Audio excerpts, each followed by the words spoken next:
And Hillary hit the gender themes hard today, leaning in as a champion for women. Here she is. My friend Madeline famously said, "There is a special spot in hell for women who don't help other women." So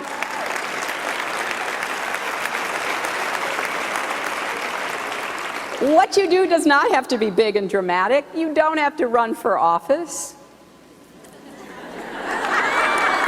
Yeah, okay. That was Hillary. They found her, apparently. Mary Matalin, I don't know if she had a hand in finding her. Republican political consultant, of course, former counsel to Vice President Dick Cheney, and, of course, has served under so many presidents, I can't count them. Hello, Mary. How are you? Hello, my friend. Just call me old. You can just introduce me as saying it. Oh, stop it. Several decades. I like being old. Are you kidding? All I can right. say what I want. Okay. I don't need...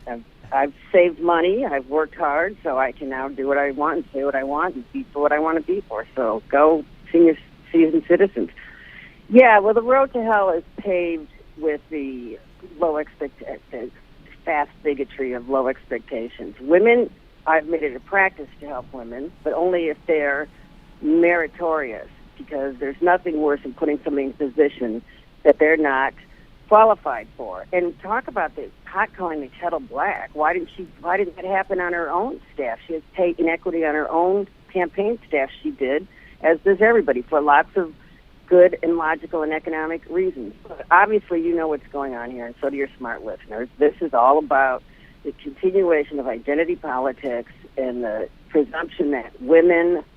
This is so patronizing. It's so insulting. It is so retro that we are going to vote for a woman because she's a woman. It's just, as long as I've been in politics, actually, this is what turned me into a conservative. I was a hippie liberal until the my age feminist said, a woman needs a man like a fish needs a bite. I'm like, well, that doesn't, I like men. I mean, it's just divisive, and it's strategic, and it's out of the Obama divide and conquer playbook, and I don't think it's going to work.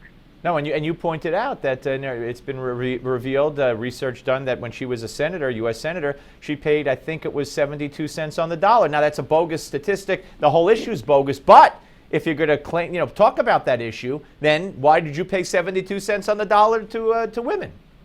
Live by bogus stats, die by bogus stats. Liars figures lie.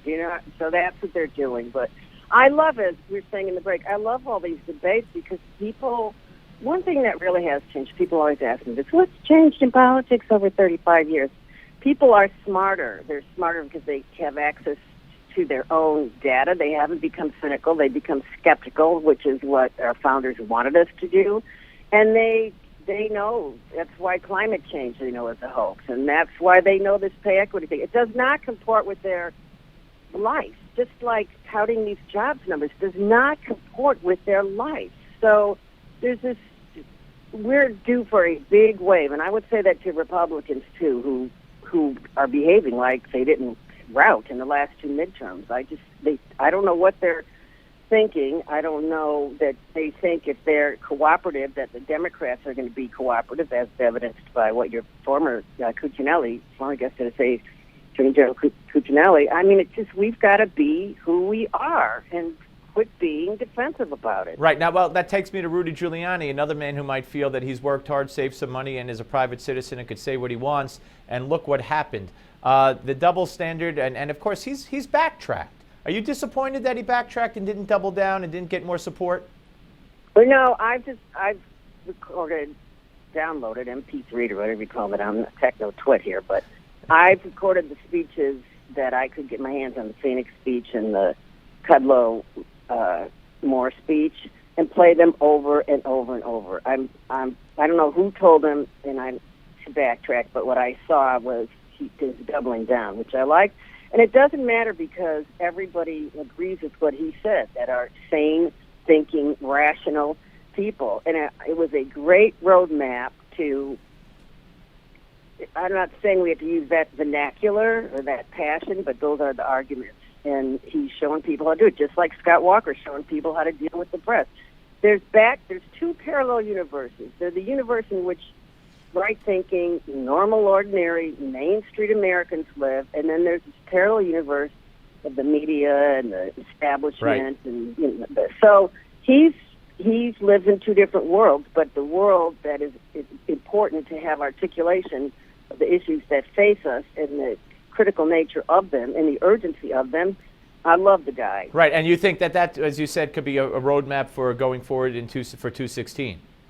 206. Well, we only got 10 seconds. Yeah, go ahead.